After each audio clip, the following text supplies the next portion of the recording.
Où est-elle? La voix de Marie-Louise tremblait tandis qu'elle fouillait frénétiquement dans le petit coffret posé sur la commode. Ses doigts ridés cherchaient en vain la chaleur familière de l'or, ce cercle parfait qu'elle retirait parfois la nuit, mais jamais du cœur, l'alliance de son mari, Jacques, 43 ans de vie partagée, de rires, de factures, de dimanches à deux.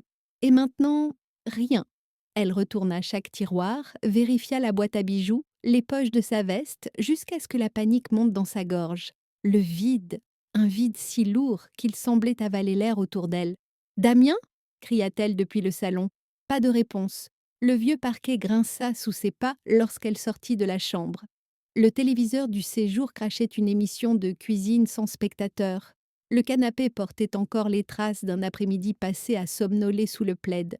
Tout semblait normal, sauf l'absence de l'alliance. Quand son fils arriva 1 heure plus tard, elle l'attendait, droite, dans la lumière du couloir. Maman, tu fais peur, là. Qu'est-ce qui se passe? Mon alliance, Damien. Celle de ton père, elle a disparu. Il eut un petit rire nerveux, le genre de rire qu'on pousse quand on cherche le bon mensonge. Ah, euh, peut-être que tu l'as mise ailleurs? Je ne l'ai jamais mise ailleurs. Elle était dans le coffret, comme toujours.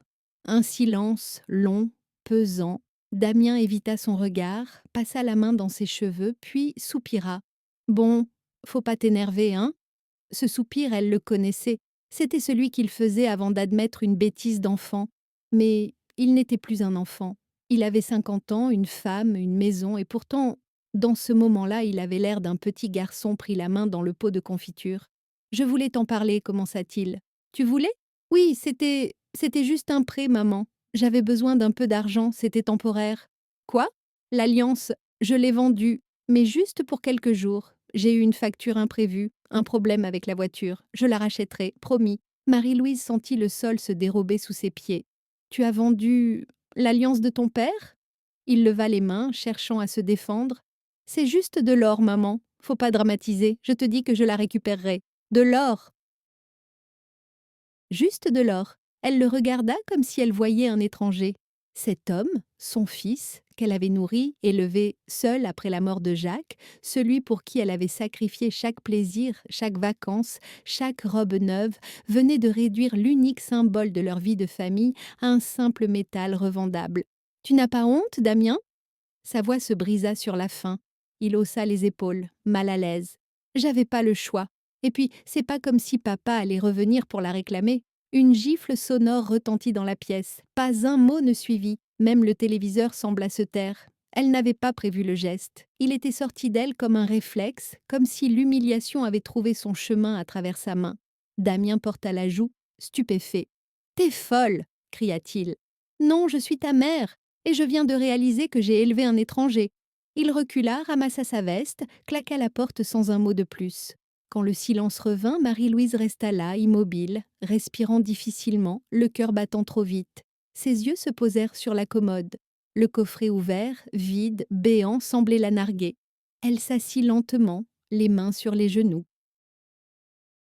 Son regard tomba sur la photo encadrée de son mariage, posée sur la table basse. Elle, jeune, souriante, Jacques, en costume, les yeux pleins de fierté. Elle posa un doigt tremblant sur le verre froid. Pardonne-moi, murmura-t-elle. J'ai laissé ton souvenir tomber entre de mauvaises mains. Mais au fond d'elle, quelque chose venait de changer. Ce n'était pas seulement de la colère, ni même de la tristesse. C'était une certitude nouvelle, brûlante, qui prenait racine lentement. Plus jamais on ne la traiterait comme une vieille femme naïve. Elle releva la tête. Son regard se fit dur. Cette fois, ce n'était pas elle qui allait pleurer. Le lendemain matin, Marie-Louise se réveilla tôt. Le jour gris filtrait à travers les rideaux, dessinant des ombres pâles sur les murs de sa chambre. Elle avait à peine dormi. Les mots de Damien tournaient en boucle dans sa tête. « C'est juste de l'or, maman ». Cette phrase la hantait plus que tout, parce qu'elle révélait ce qu'elle refusait de voir depuis des années. Son fils ne la respectait plus. Peut-être ne l'avait-il jamais fait. Elle s'assit au bord du lit, enfila lentement ses chaussons, puis alla préparer le café. Le bruit familier de la cafetière aurait dû la calmer, mais chaque goutte qui tombait dans la carafe semblait rythmer sa colère. Le téléphone vibra. Un message. « Salut maman, je passerai ce soir avec Sophie. On parlera calmement, d'accord ?» Elle posa le téléphone sans répondre. Parlez calmement. C'était toujours ce qu'il disait quand il voulait justifier l'injustifiable. Mais cette fois, elle n'allait pas écouter. Vers 17 heures, on sonna. Sophie entra la première, un sourire poli collé aux lèvres. Sa voix, douce en apparence, portait cette froideur qu'on réserve aux gens qu'on méprise. Bonjour Marie-Louise, comment allez-vous? Je vais aussi bien qu'une femme à qui on a volé sa vie, répondit-elle sans lever les yeux. Sophie eut un petit rire gêné. Oh, voyons, ne dites pas ça. Damien m'a tout expliqué. Ce n'était qu'un malentendu. Marie-Louise leva enfin la tête. Un malentendu? Il a vendu l'alliance de son père, celle qu'il a vue à mon doigt toute son enfance. Tu appelles ça un malentendu? Sophie prit un ton faussement calme. Vous dramatisez un peu, non? Ce n'est qu'un objet. Damien voulait juste éviter des ennuis. Vous savez comme les temps sont durs. Les temps sont durs. Elle répéta ces mots dans sa tête, les mâchant lentement. Oui, elle savait ce que c'était, les temps durs. Quand elle travaillait comme couturière après la mort de Jacques, quand elle sautait un repas pour que Damien puisse manger à sa faim, elle savait. Eux, non. Et toi, Sophie, dit-elle soudain, tu savais qu'il allait la vendre? Sophie hésita à peine. Oui, bien sûr, on avait besoin de cet argent pour régler un prêt. Mais il m'a dit qu'il te la rachèterait. Marie-Louise se leva lentement, chaque geste mesuré, comme pour contenir la tempête qui montait en elle. Ah, donc, vous avez tous les deux décidé de vendre ce qui me restait de mon mari, sans même me prévenir. Damien soupira. Maman, arrête de jouer la victime. C'est pas comme si t'en manquais des souvenirs. Des souvenirs? Répéta-t-elle, la voix tremblante. Oui, t'as encore les photos, les meubles, la maison. Pourquoi t'accrocher à une bague? Le silence tomba, un silence lourd, presque sacré. Puis Marie-Louise parla, d'une voix plus basse, plus lente, parce qu'elle représentait tout ce que j'avais aimé, tout ce que j'avais perdu, parce qu'elle portait l'empreinte de ton père, la chaleur de ses mains. Et toi, mon fils, tu l'as vendu comme on vend un vieux bibelot au marché. Sophie leva les yeux au ciel. Oh, Marie-Louise, arrêtez. Vous êtes trop sentimentale. Ce genre de choses, ça ne nourrit pas une famille.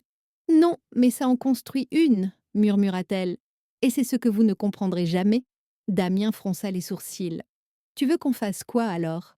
On a déjà dit qu'on allait la racheter. Tu ne feras rien, je ne veux plus rien de toi.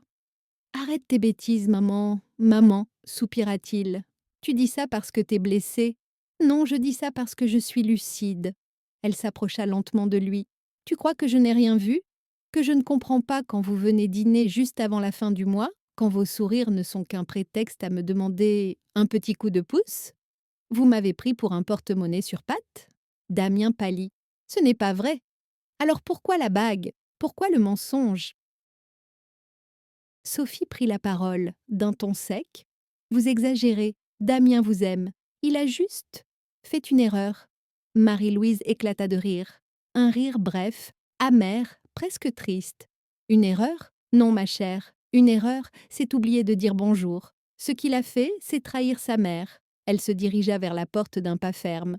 Sortez de chez moi. Sophie voulut protester, mais le regard que Marie-Louise posa sur elle la coupa net. Damien hésita, cherchant ses mots, puis prit la main de sa femme et sortit sans un mot. Quand la porte se referma, le silence retomba, cette fois plus apaisé. Marie-Louise resta debout au milieu du salon. Ses yeux se posèrent sur la vieille horloge du mur. Chaque tic-tac semblait dire la même chose. Il est temps. Oui, il était temps. Elle allait leur montrer qu'on ne joue pas impunément avec le cœur d'une mère. Le dimanche suivant, Marie-Louise se rendit à la brocante du quartier, comme elle le faisait chaque mois depuis qu'elle était à la retraite. Elle allait flâner parmi les vieilles porcelaines, les livres jaunis, les meubles usés.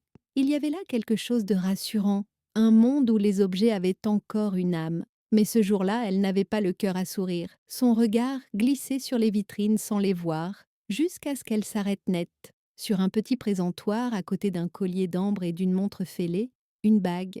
Fine, simple, en or poli. Une gravure à l'intérieur, elle sentit ses jambes se dérober.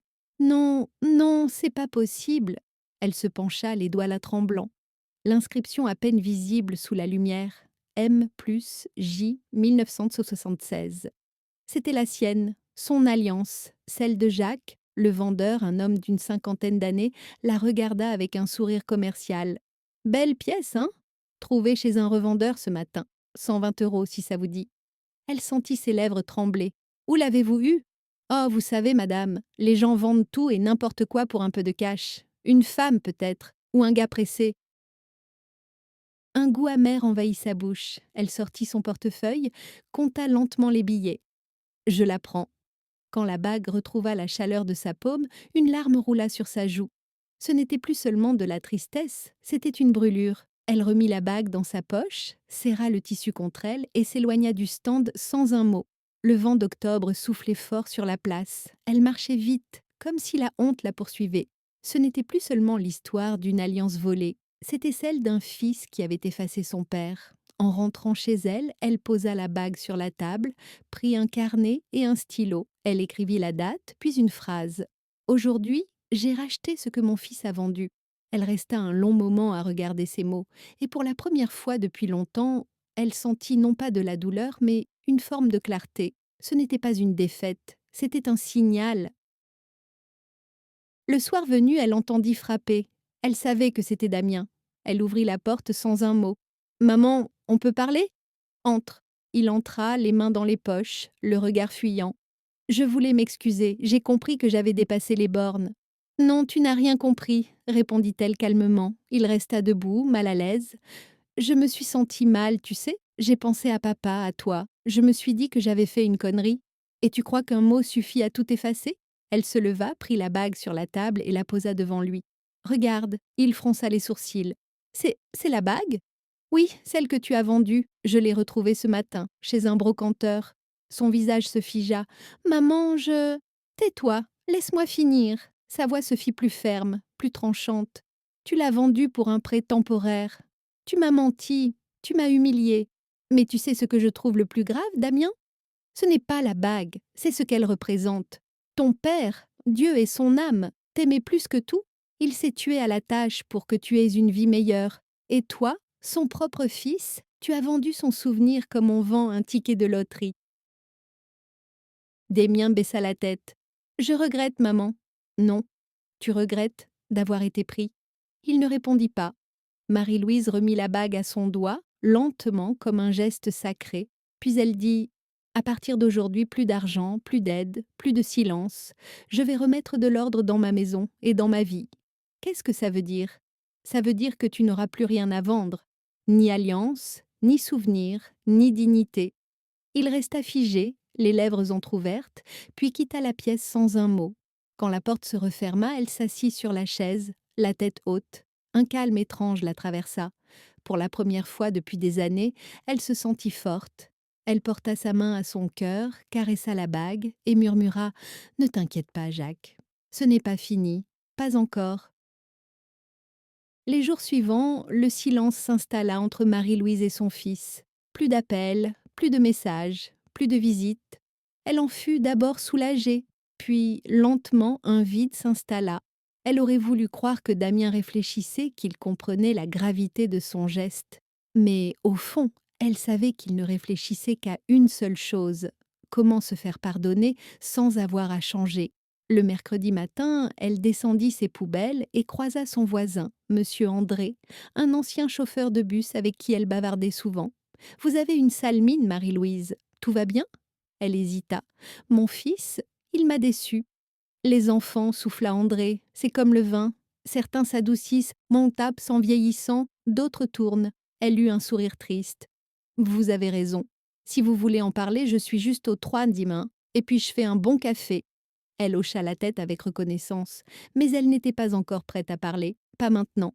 En remontant chez elle, elle trouva dans sa boîte aux lettres une enveloppe blanche. Pas de timbre, juste son prénom, écrit d'une main qu'elle reconnut aussitôt. Damien. Elle l'ouvrit d'un geste sec. « Maman, je sais que tu m'en veux. Sophie pense que tu exagères, mais moi je veux arranger les choses. On vient dîner samedi, je ramènerai le dessert. Je t'aime. » Elle resta un moment à fixer ces mots. « Je t'aime. » Ces 3 lettres, écrites par habitude, sans poids, sans âme. Mais une idée lui traversa l'esprit. Samedi. Oui, samedi, il viendrait. Et cette fois, ce serait elle qui mènerait la danse. Le jour venu, elle passa la matinée à préparer un repas. Pas pour leur faire plaisir, non, mais pour garder les apparences. Un pot-au-feu, simple, traditionnel, le plat préféré de Damien quand il était petit. Elle mit la table avec soin, sortit les assiettes à fleurs de son mariage, les verres en cristal qu'elle n'utilisait plus depuis des années.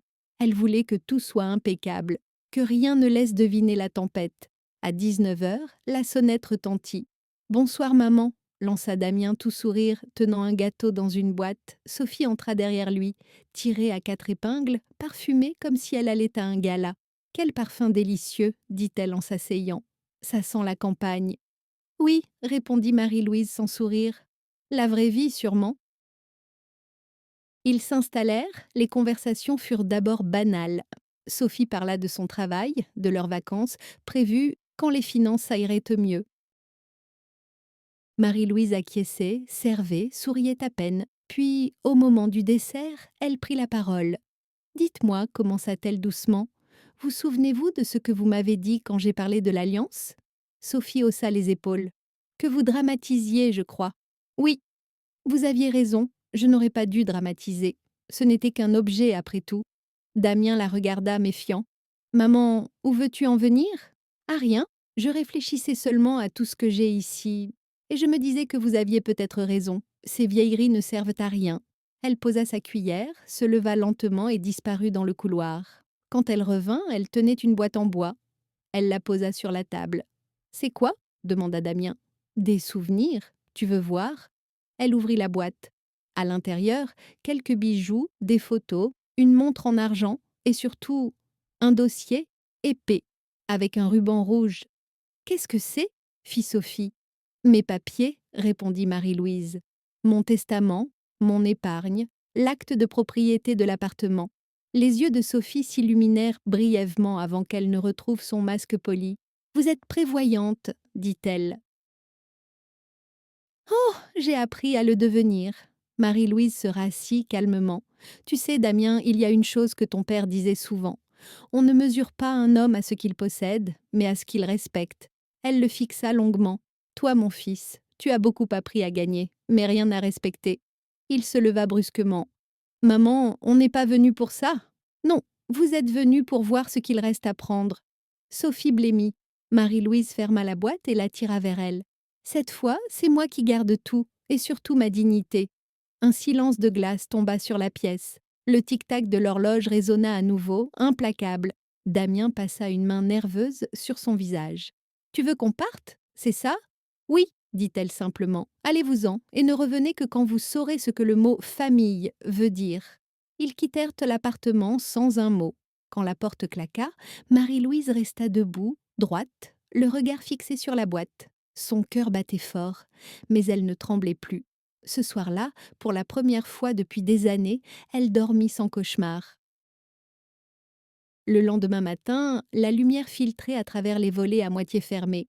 Marie-Louise se leva lentement, encore enveloppée du calme étrange de la veille. Elle prépara son café en silence, observant les volutes de vapeur s'élever dans la cuisine. L'air semblait plus léger, presque purifié. Pourtant, au fond d'elle, elle savait, ce n'était que le début. Les gens comme Damien et Sophie ne supportaient pas de perdre le contrôle. Et quand l'argent cessait de venir d'elle, ils trouveraient un autre moyen. À 10 heures, le téléphone sonna. Elle hésita avant de décrocher. « Allô ? Maman, c'est moi. » La voix de Damien était douce, faussement fragile. Elle la reconnut immédiatement, celle qu'il utilisait quand il voulait obtenir quelque chose. « Que veux-tu, Damien ? » ?»« Juste parler, ce qui s'est passé hier. On n'aurait pas dû se disputer comme ça. » Elle soupira. « Je crois qu'on s'est dit tout ce qu'il y avait à dire. »« Non, maman, écoute, Sophie a été un peu dure, mais elle ne voulait pas te blesser. Et moi, je n'aurais jamais dû te mentir. J'ai fait une bêtise, c'est vrai, mais j'aimerais qu'on reparte sur de bonnes bases. » Marie-Louise resta silencieuse un long moment. Puis, elle répondit calmement. « Tu sais, Damien, les bases, on ne les reconstruit pas avec des excuses. On les reconstruit avec des actes. » Un léger silence, puis il reprit. « Justement, j'ai pensé, tu pourrais venir dîner chez nous, samedi prochain. On veut te montrer qu'on a changé. » Elle hésita. Une part d'elle aurait voulu refuser. Mais une autre, plus rusée, plus lucide, comprit que c'était l'occasion d'en apprendre plus. « Très bien, dit-elle. Samedi. » Les jours passèrent, et plus elle réfléchissait, plus un plan prenait forme dans son esprit. Elle n'était plus une vieille femme naïve. Elle était devenue prudente, observatrice. Le soir, elle sortait ses papiers, relisait ses contrats, vérifiait ses comptes. Chaque détail comptait. Jeudi, elle reçut la visite de son voisin André, tenant 2 croissants encore tièdes. Je me suis dit que ça te ferait plaisir, dit-il en entrant. Vous êtes un ange, André. Il la regarda un instant, intrigué. Vous avez cette tête-là, celle de quelqu'un qui prépare quelque chose. Elle sourit. Peut-être. André rit doucement. Je me doutais bien. Vous avez toujours eu ce regard-là, même avant. On dirait que vous reprenez des couleurs. Disons que je reprends ma place. Ils burent le café ensemble, parlant de tout et de rien. Mais à la fin, André posa sa main sur la sienne. Faites juste attention à ne pas trop leur faire confiance. Les blessures de famille, ça saigne longtemps. Elle hocha la tête, le regard grave. Ne vous inquiétez pas, André, cette fois, c'est moi qui tiens le couteau. Samedi arriva. Marie-Louise enfila son manteau beige, celui qu'elle mettait pour les grandes occasions. Elle prit son sac où elle avait glissé un petit carnet noir, celui où elle notait tout depuis l'histoire de l'Alliance. Devant la maison de Damien, elle inspira profondément avant de sonner. Sophie ouvrit, souriante, trop souriante. Oh, Marie-Louise, vous êtes splendide. Entrez, entrez. L'appartement sentait le parfum cher et la cire neuve. Une table impeccablement dressée trônait au centre du salon. Damien est encore en train de cuisiner, dit-elle d'un ton léger. Il voulait que tout soit parfait pour vous. Marie-Louise observa les lieux. Tout respirait le confort et le mensonge. Des meubles design, une télévision gigantesque, des bouteilles de vin hors de prix. Elle pensa à la bague, à la honte, à la naïveté qu'elle avait eue. C'est magnifique chez vous, dit-elle doucement. Merci. On a refait la déco le mois dernier. Damien arriva, souriant, un torchon à la main.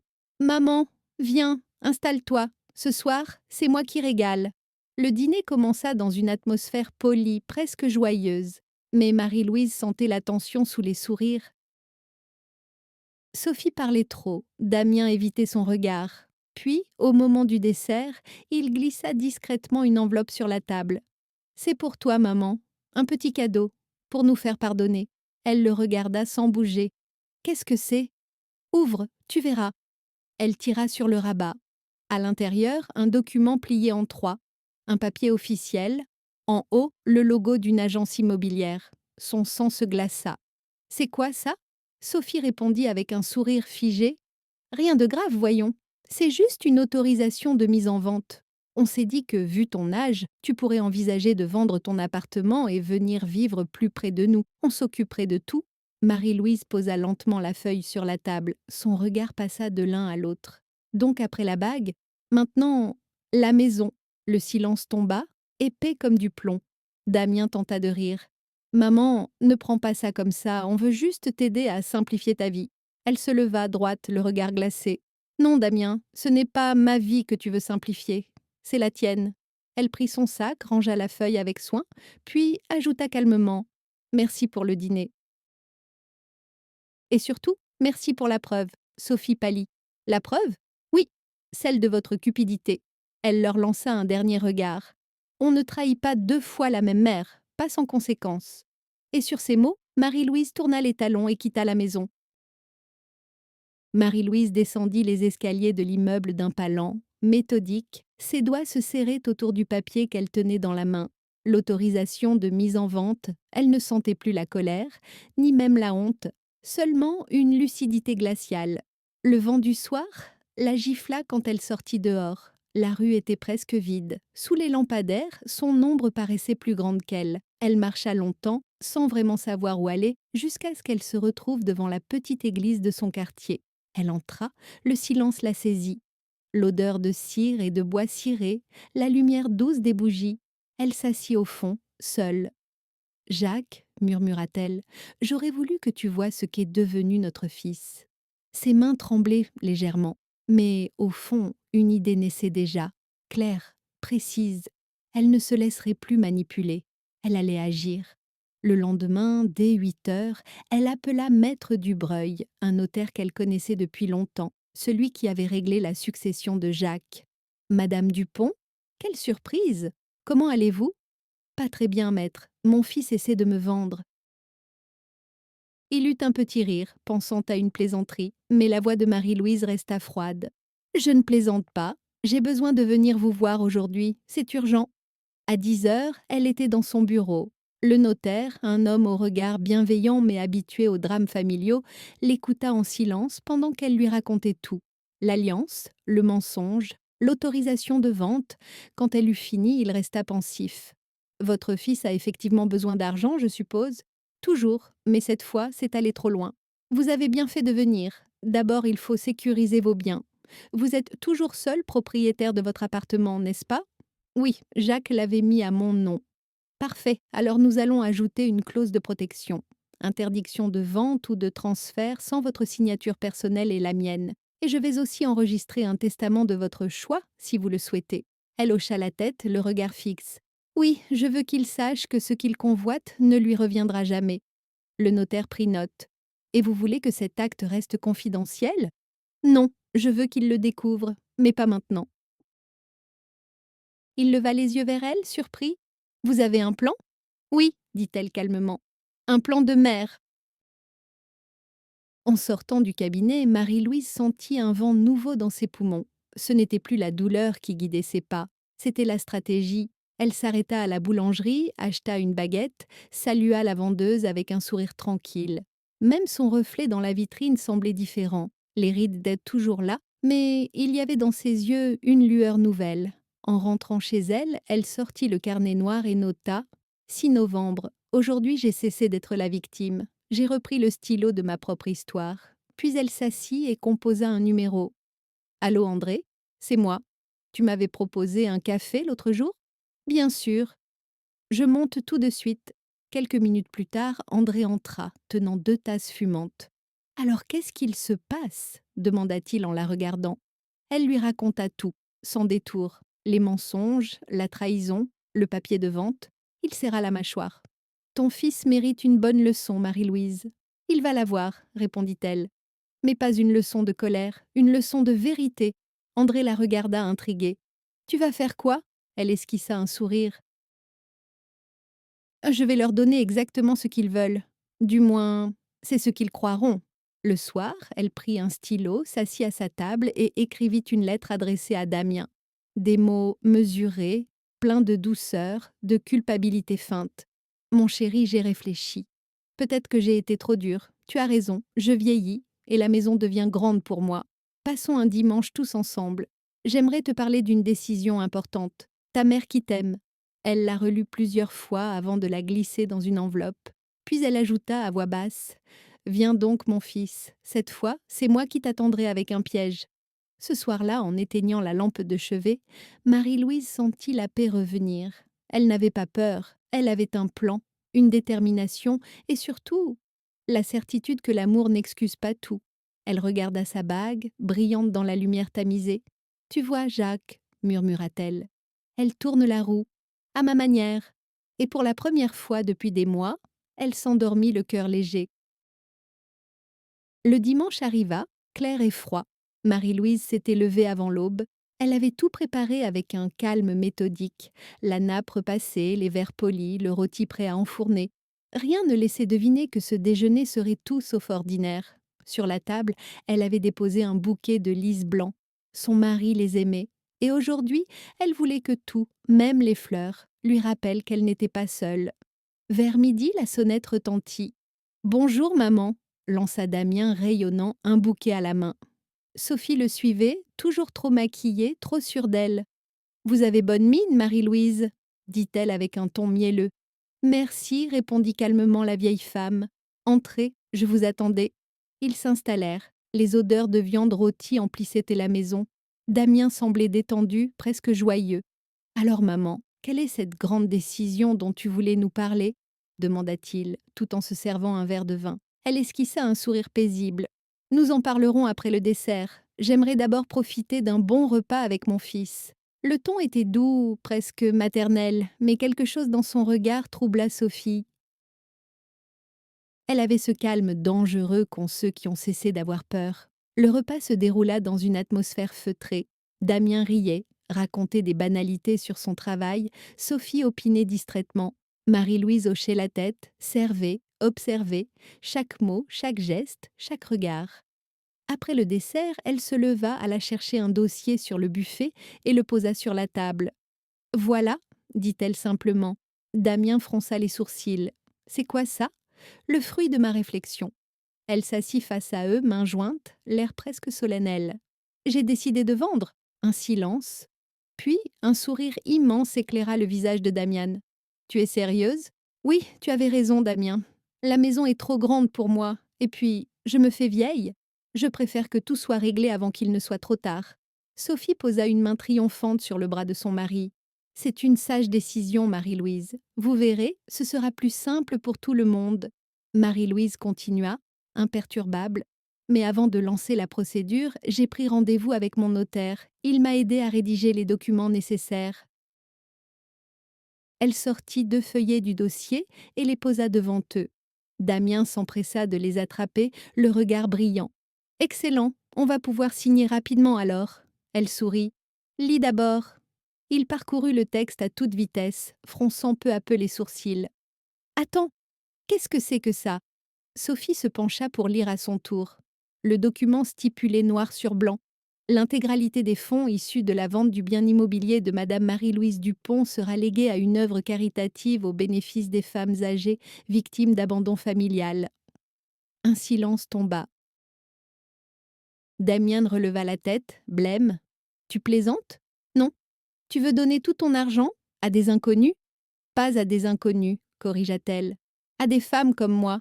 Sophie éclata. C'est insensé. Vous allez tout dilapider pour de parfaites étrangères? Peut-être, répondit-elle calmement. Mais au moins, elles sauront ce que vaut la loyauté. Damien se leva, furieux. Non, maman, tu ne feras pas ça. Tu ne peux pas.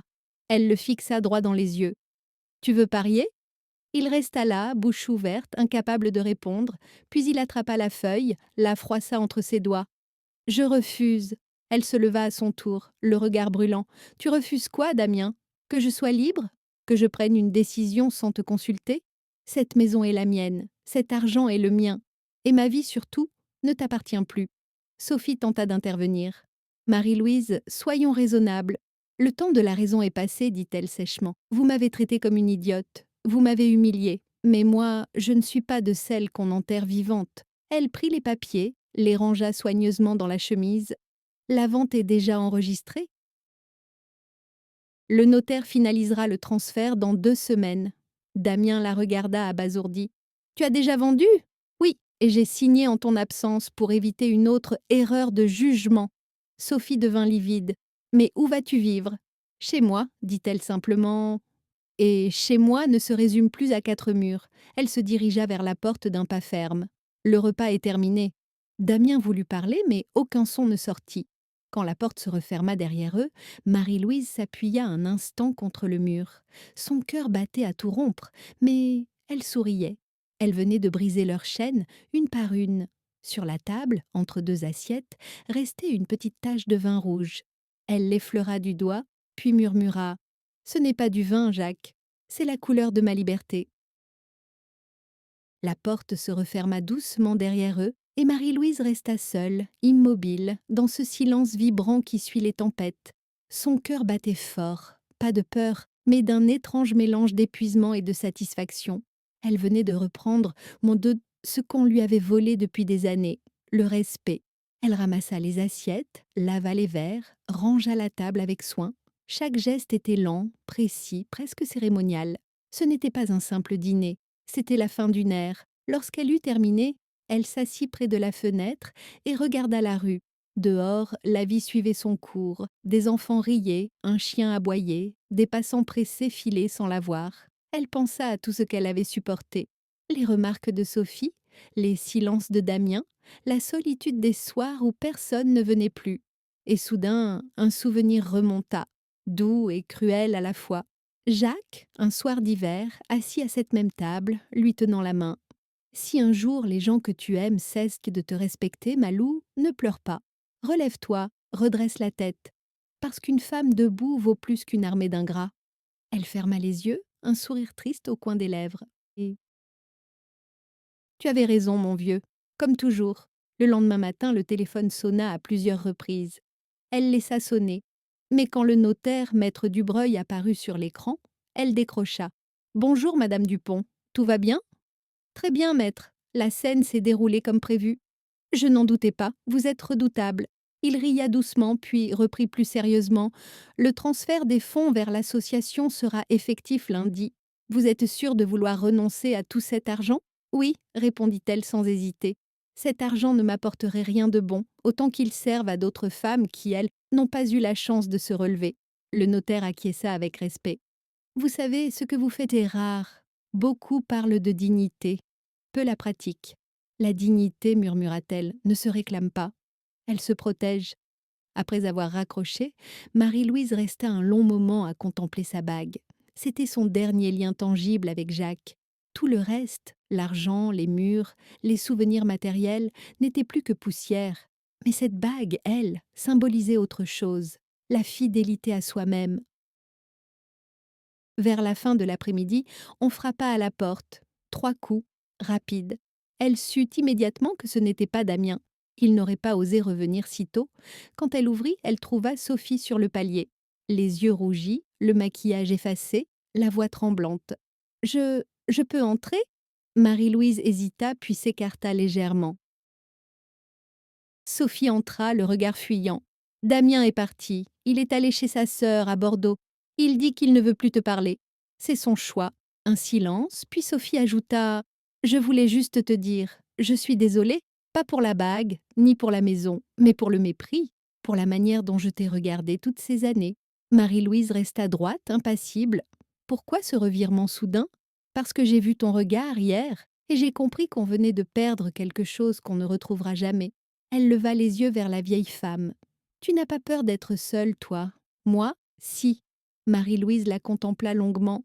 Cette femme, arrogante, méprisante, était désormais brisée.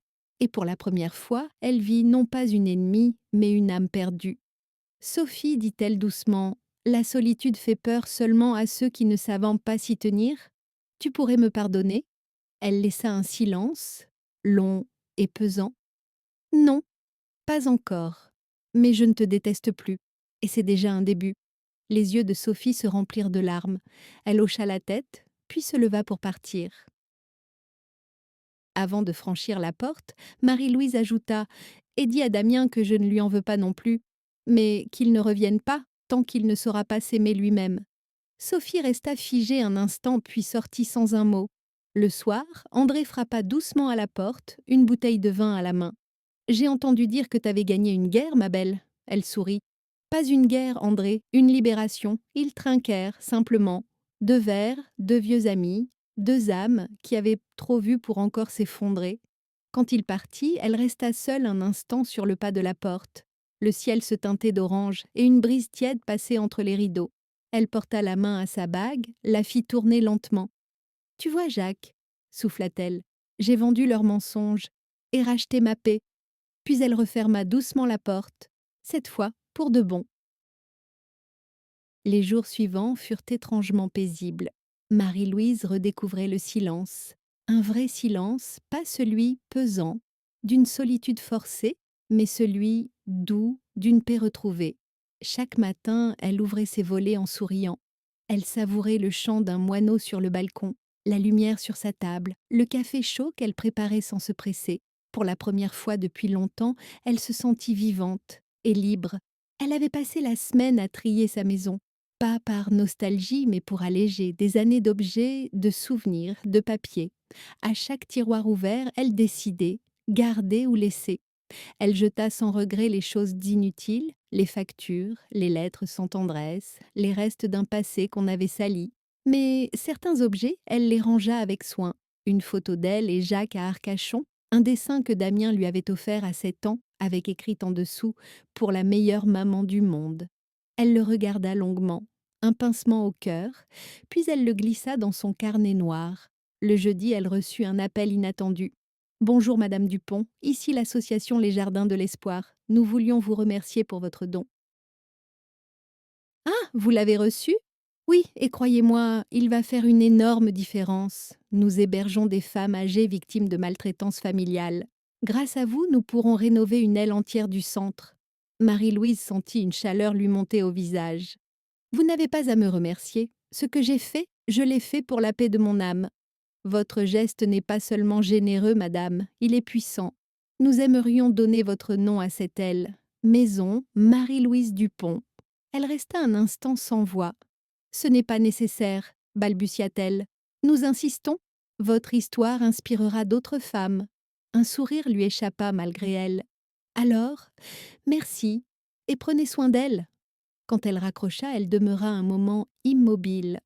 Son nom, non pas dans la bouche de ceux qui l'avaient trahi, mais dans un lieu de lumière et de reconstruction.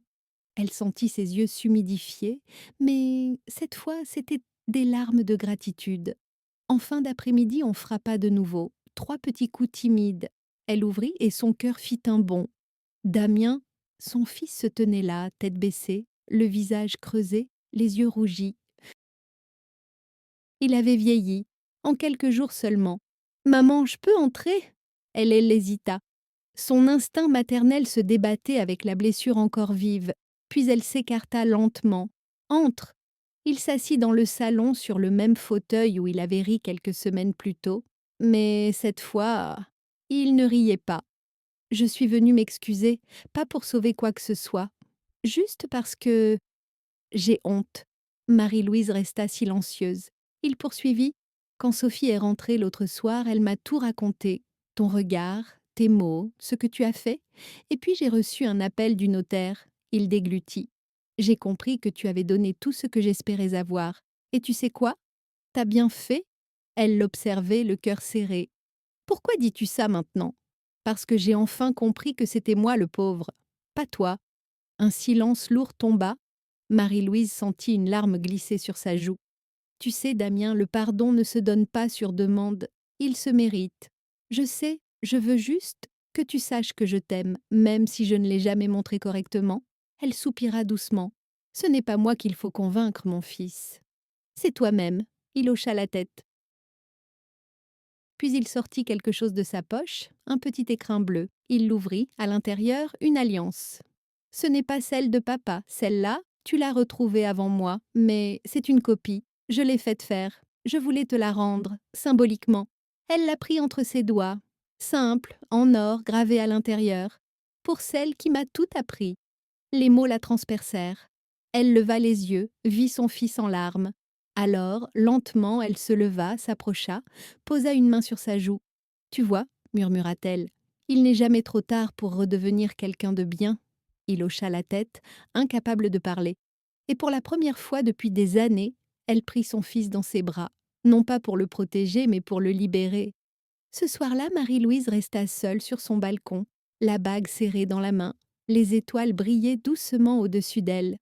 Jacques, dit-elle dans un souffle, je crois qu'il a compris, pas tout, mais assez pour recommencer. Le vent se leva, léger, tiède, presque comme une caresse, et elle sourit. Le lendemain matin, Marie-Louise se leva avec une sensation étrange, comme si un poids invisible s'était enfin détaché de sa poitrine. Le soleil d'hiver baignait la pièce d'une lumière douce, presque dorée. Sur la table du salon, l'écrin bleu ouvert brillait faiblement, la nouvelle alliance de Damien, offerte comme un aveu tardif. Elle s'assit, la prit dans sa main et la fit tourner entre ses doigts. Ce n'était pas la bague de Jacques, non, mais c'était une preuve, discrète, fragile, que quelque chose avait bougé. Un petit pas vers la rédemption. Elle rangea l'écrin dans le tiroir de la commode, puis sortit son carnet noir. Sur la page du jour, elle écrivit « Ce matin, j'ai reçu le silence, mais pas le vide. Le silence du pardon, celui qu'on donne sans s'enchaîner à nouveau. » Elle referma le carnet, inspira profondément. La paix n'était pas un cadeau qu'on recevait, mais une conquête qu'on entretenait. Vers 10 heures, on frappa de nouveau à la porte. Cette fois, c'était André. Toujours lui, avec son air bienveillant et ses gestes prudents. Je passais devant, j'ai vu de la lumière. Ça va, ma grande? Mieux que jamais, André. Entre, j'ai du café. Ils s'assirent face à face comme deux vieux amis de guerre. Alors, j'ai entendu dire que le fiston est repassé? Oui, il s'est excusé. Et toi? Je lui ai pardonné. André sourit, secouant la tête. Toi, t'as vraiment un cœur en or. Un cœur, oui, mais pas une mémoire courte. Ils rirent ensemble, puis André, plus sérieux, demanda: Et maintenant tu vas faire quoi? Marie-Louise réfléchit un instant, puis répondit: Vivre. Les jours qui suivirent, elle s'occupa de son balcon, qui ressemblait désormais à un petit jardin suspendu. Elle replanta des géraniums, ajouta une jardinière d'herbes aromatiques. Chaque soir, elle arrosait ses fleurs comme si elle prenait soin d'un nouvel avenir. Un après-midi, une jeune femme monta frapper à sa porte. Bonjour, Madame Dupont. Je suis Léa, de l'association Les Jardins de l'Espoir. On voulait vous inviter à venir voir l'aile que nous rénovons grâce à votre don. Oh, vraiment? Oui, on aimerait que vous soyez là pour l'inauguration. Marie-Louise hésita, émue. Ce serait un honneur. 2 semaines plus tard, elle prit le train pour la première fois depuis des années. Direction Bordeaux, où l'association avait ses locaux. Le voyage la fit sourire. Elle observait les champs défiler, les gares, les visages pressés des voyageurs. Elle avait l'impression de redevenir jeune, de sortir d'un long hiver. À son arrivée, une bénévole l'accueillit. L'aile portait déjà une plaque Maison Marie-Louise Dupont, pour celles qui refusent coup de se taire. Elle resta figée un moment, la gorge nouée. Des femmes âgées, assises dans le hall, levaient les yeux vers elle. Certaines la remercièrent. D'un sourire, d'autres vinrent lui serrer la main. Grâce à vous, dit l'une d'elles, j'ai enfin un lit où dormir sans peur. Marie-Louise sentit les larmes monter. Ce n'est pas grâce à moi, répondit-elle. C'est grâce à ce qu'on a encore à l'intérieur, même quand on croit l'avoir perdu. L'après-midi, on lui proposa de parler devant un petit groupe. Elle refusa d'abord, puis accepta, la voix tremblante mais ferme. Je ne suis pas une héroïne, j'ai juste cessé d'être victime. Elle fit une pause. Quand on vous prend tout, même le respect, il ne reste plus qu'une chose à sauver, soi-même. Applaudissements, des regards pleins d'émotion. Pour la première fois, elle ne se sentit pas seule. Le soir, de retour à son hôtel, elle appela Damien. Allô? Maman? Oui. Je voulais juste te dire que j'ai vu aujourd'hui ce que ton père aurait appelé un miracle. Des femmes brisées qui souriaient à nouveau. Un silence. J'aurais aimé être là, répondit-il. Tu le seras un jour, quand tu comprendras vraiment ce que j'ai fait. Elle raccrocha doucement. Puis, assise sur le lit, elle se mit à rire doucement. Un rire léger, sincère, comme une respiration retrouvée. Sur la table de chevet, le carnet noir restait ouvert. Elle ajouta une dernière phrase avant d'éteindre la lumière. Ce soir, j'ai compris. La vengeance, c'est inutile. La vraie victoire, c'est de ne plus avoir besoin d'elle. Et elle s'endormit, le cœur apaisé, bercée par la certitude d'avoir enfin fermé le dernier chapitre d'une longue douleur. Une semaine s'était écoulée depuis son retour de Bordeaux. Marie-Louise avait retrouvé son appartement avec une nouvelle énergie. Tout lui semblait différent, plus lumineux, plus vaste, comme si les murs eux-mêmes respiraient à nouveau. Le matin, elle préparait son café en écoutant de la musique. Pas la radio, non, sa vieille platine, qu'elle n'avait pas sortie depuis des années. Elle posa un vinyle de Jacques Debrel, celui qu'elle et Jacques écoutaient en dansant dans le salon, bien avant que la vieillesse ne vienne s'inviter dans leur vie. La voix grave résonna dans la pièce. Quand on n'a que l'amour, elle sourit, oui, c'était ça. Quand on n'a plus rien, il reste l'amour, mais pas celui qu'on mendie, celui qu'on porte encore pour soi. Ce matin-là, une enveloppe attendait dans sa boîte aux lettres. L'écriture maladroite la fit sourire avant même de l'ouvrir. Damien. Elle déchira le papier doucement. Maman, je t'écris parce que parler ne suffit plus. Depuis ce que tu as fait, je ne dors pas bien. J'ai compris beaucoup de choses. Sophie et moi, on s'est séparés. Elle voulait que je t'en veuille, mais je n'y arrive pas. J'ai trouvé un petit emploi dans une quincaillerie. Ce n'est pas grand-chose, mais ça me fait du bien de travailler avec mes mains comme papa. Si tu veux bien, j'aimerais venir t'aider à la maison, pas pour l'argent, pour être là. Ton fils, Damien. Les mots étaient simples, maladroits, mais vrais. Elle sentit son cœur battre un peu plus fort. Elle relut la lettre 2 fois, puis la rangea soigneusement dans son carnet noir, juste après la dernière page écrite. Le samedi suivant, Damien arriva chez elle, pas en voiture cette fois. Il était venu à pied, les bras chargés d'un panier en osier. Du marché, dit-il timidement, des tomates, du pain et des croissants. Elle le laissa entrer sans mot dire, mais dans ses yeux il y avait déjà une réponse. Ils préparèrent le déjeuner ensemble. Damien épluchait maladroitement les légumes, se coupant presque, et Marie-Louise, malgré elle, riait. Tu n'as jamais su tenir un couteau correctement, dit-elle. Je sais, mais j'essaie. Ces deux mots j'essaie résonnèrent profondément en elle. Ils mangèrent ensemble, sans éclat, mais sans rancune non plus. Une conversation simple, presque tendre.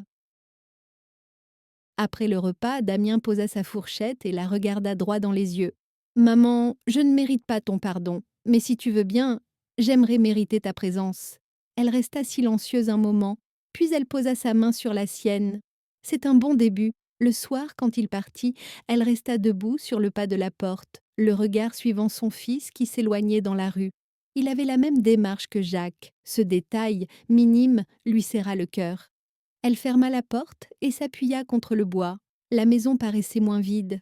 Les jours suivants, Damien revint régulièrement, parfois pour l'aider à jardiner, parfois simplement pour prendre un café. Il écoutait surtout. Il posait des questions sur son père, sur sa jeunesse, sur tout ce qu'il n'avait jamais voulu entendre. Et plus il écoutait, plus il semblait changer. Un homme neuf.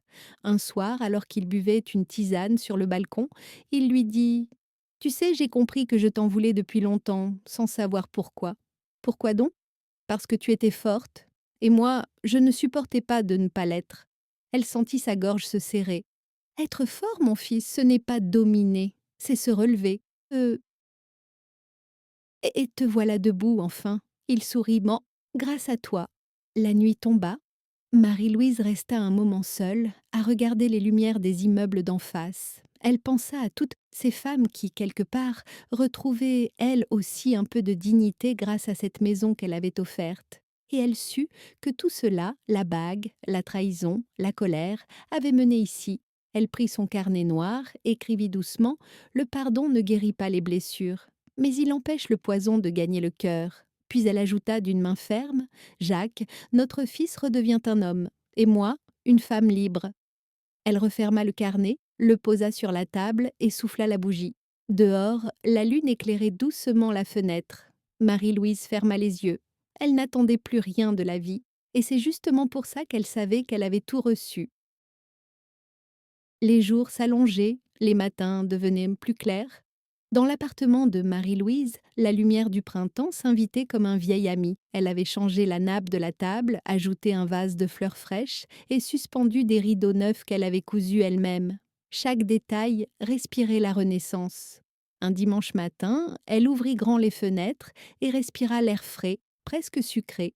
Une musique s'échappait d'un appartement voisin. Piaf chantait « Non, rien de rien ».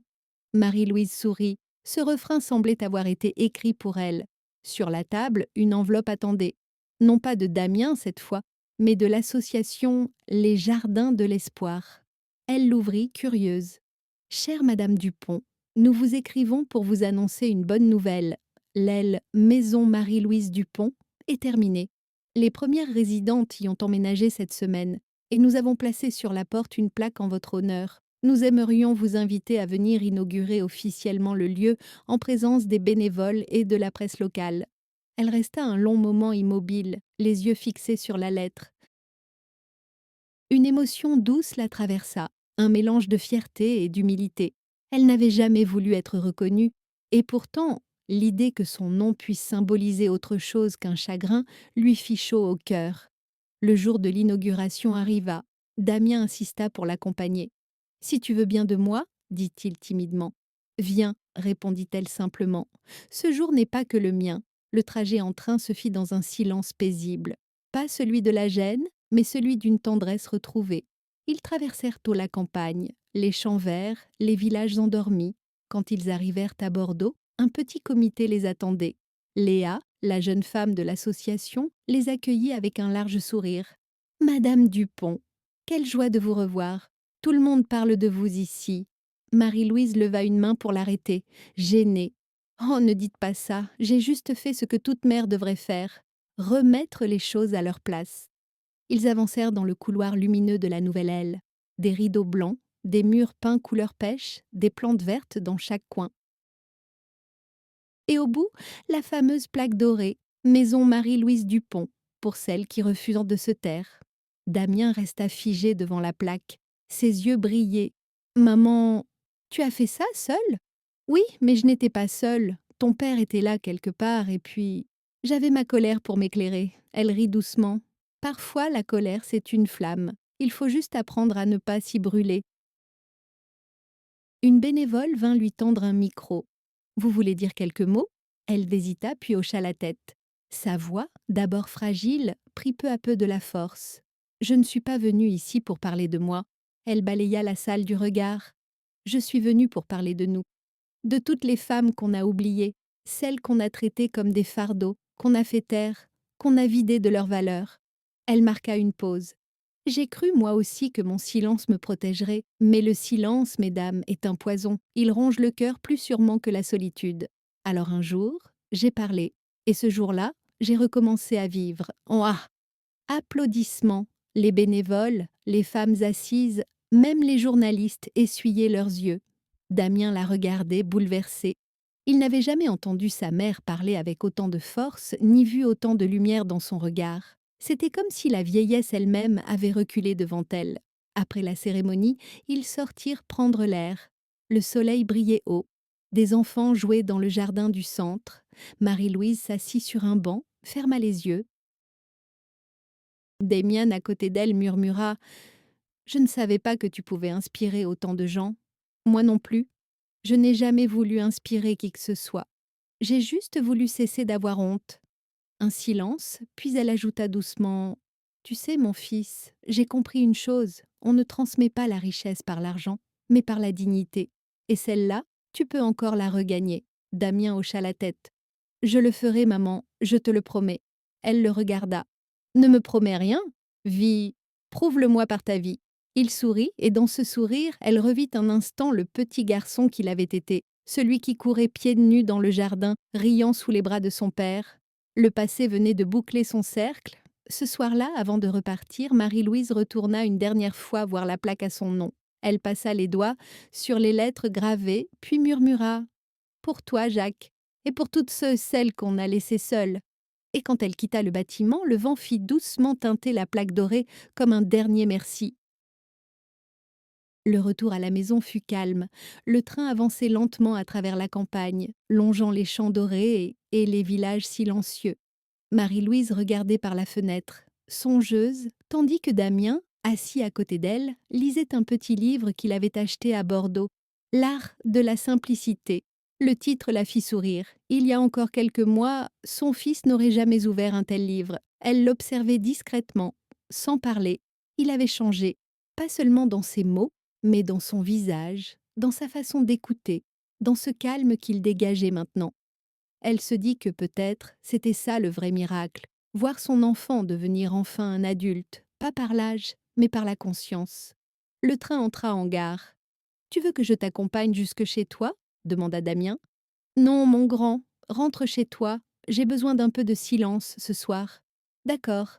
Il lui fit la bise, puis resta sur le quai, la regardant s'éloigner. Elle leva la main à travers la vitre. Un geste simple, mais pour elle, c'était un adieu à l'ancien Damien, celui qui ne voyait que l'or, pas la lumière.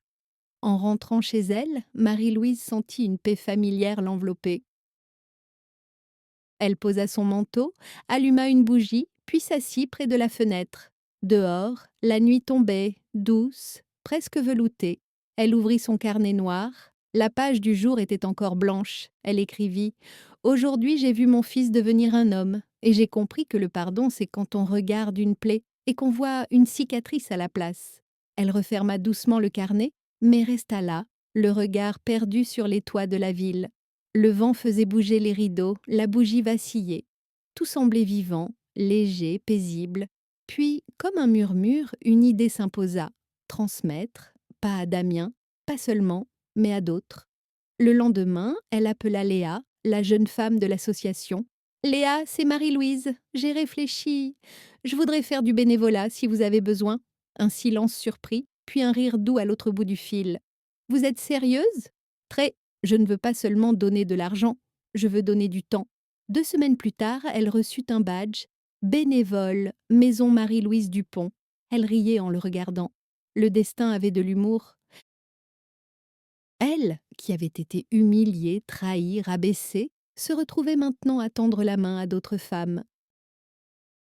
Ses journées prirent un nouveau rythme. Elle se levait tôt, préparait son sac, prenait le bus jusqu'à la gare, puis rejoignait le centre. Elle aidait à organiser les ateliers, servait le thé, écoutait les récits, parfois terribles, de femmes plus jeunes qu'elle, d'autres plus âgées, mais toutes avec la même faille dans les yeux.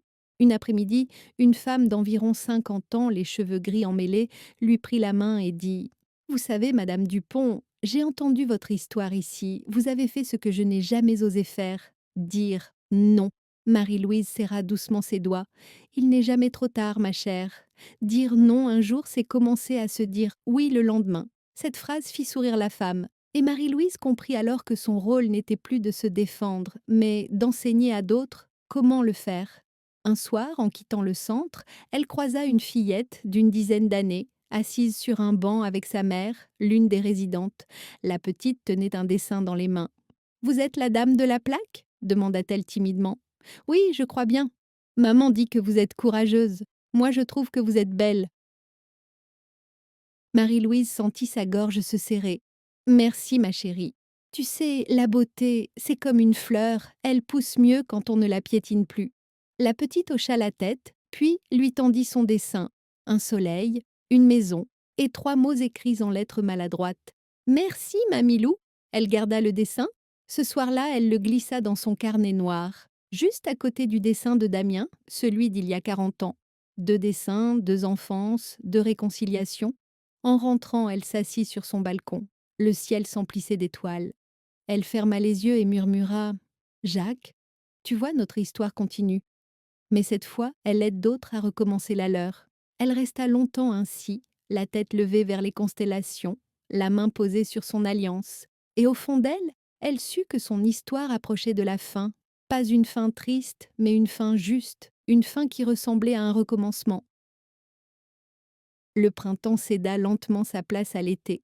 Les jours s'allongèrent, les rires résonnèrent plus longtemps dans les rues, et le soleil, chaque matin, frappait les vitres de l'appartement de Marie-Louise comme pour lui rappeler qu'elle était encore là, bien vivante, debout, lumineuse.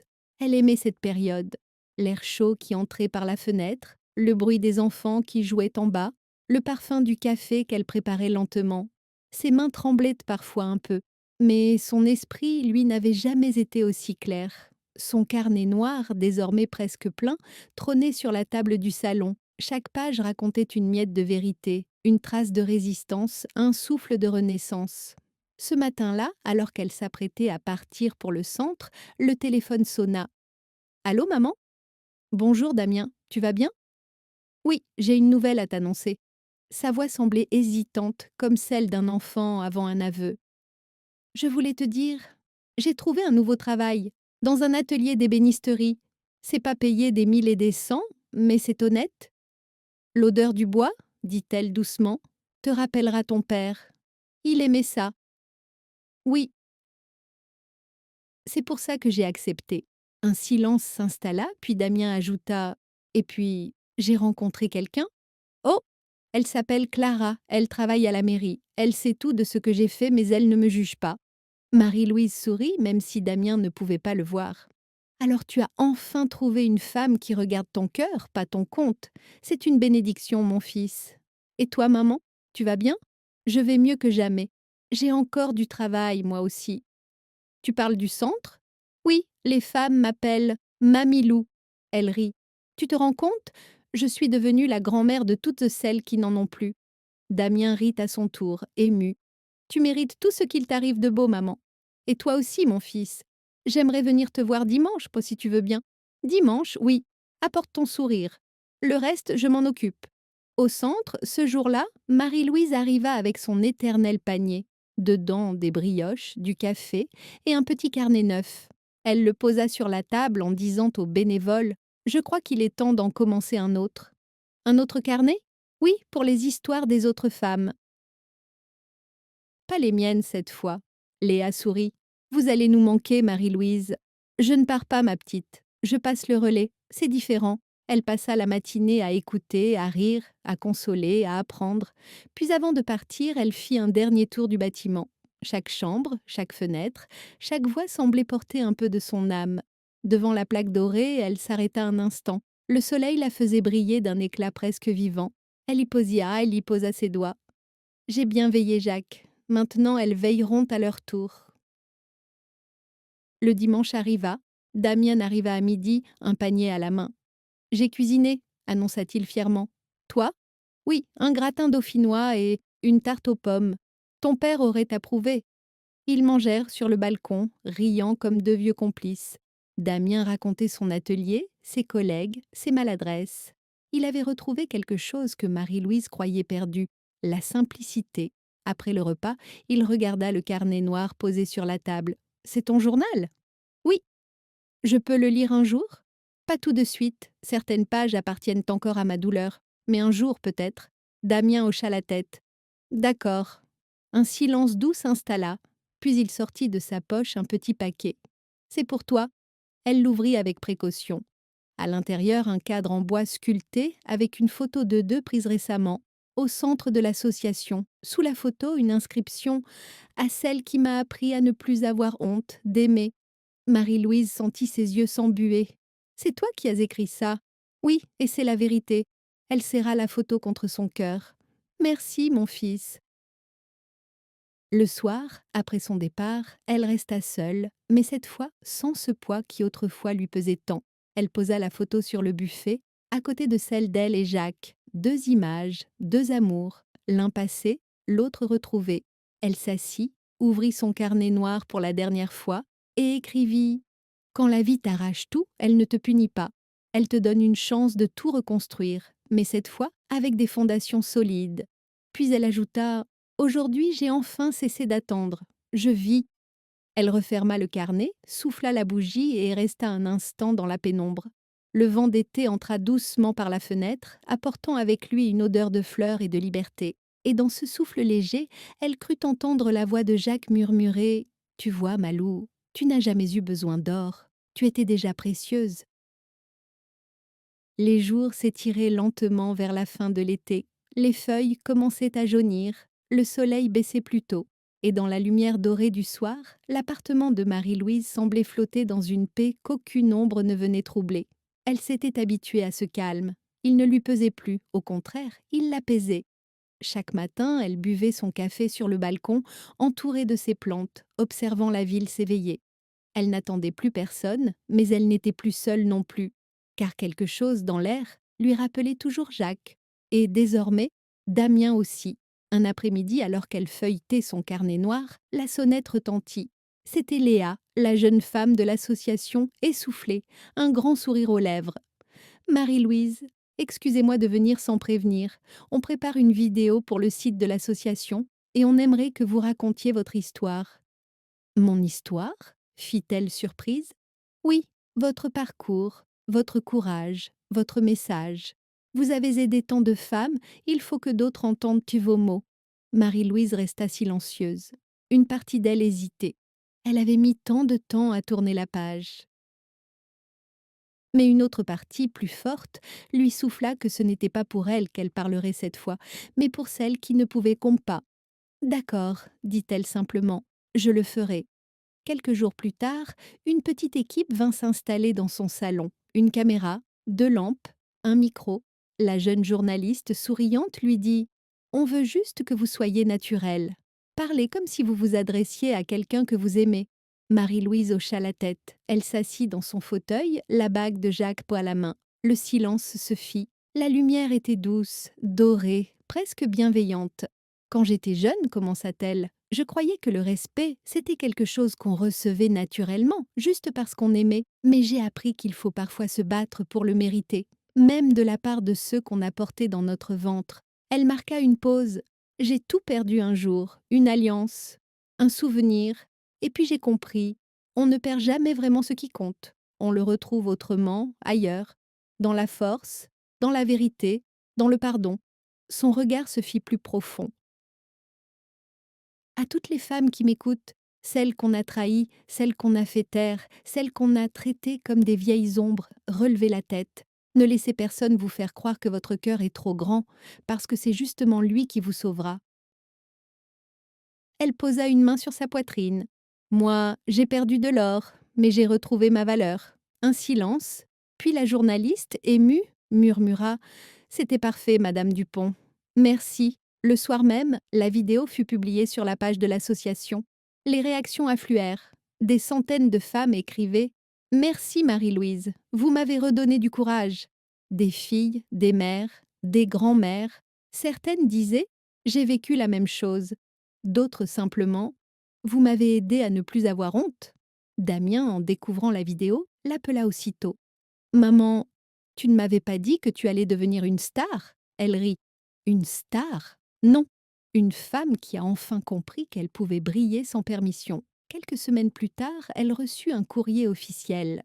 L'association Les Jardins de l'Espoir a décidé de créer le prix Marie-Louise Dupont, récompensant chaque année une femme ayant surmonté une injustice familiale. Elle relut la phrase plusieurs fois, les larmes aux yeux. Puis, avec un sourire, elle murmura: «Alors voilà, mon alliance a trouvé son cercle». Ce soir-là, elle alluma une bougie et posa la main sur la photo de Jacques et sur celle de Damien. «J'ai enfin tenu ma promesse, mon amour». Elle leva les yeux vers le ciel. Le vent fit trembler la flamme, sans jamais l'éteindre. Elle prit son carnet neuf, le deuxième, et écrivit la première phrase: «La paix, c'est quand tu n'as plus besoin que les autres te voient pour exister». Puis elle ajouta, pour conclure: «Et si quelqu'un, quelque part, regarde cette histoire aujourd'hui, qu'il se souvienne d'une chose, la dignité, ça ne s'achète pas, ça se reconquiert». Elle ferma le carnet, regarda la caméra posée sur la table et ajouta avec un sourire doux: «Si mon histoire t'a touché, abonne-toi, partage-la, qu'une autre femme quelque part entende qu'elle n'est pas seule». Elle souffla la bougie. L'écran s'assombrit, mais la lumière, elle, ne s'éteignit jamais.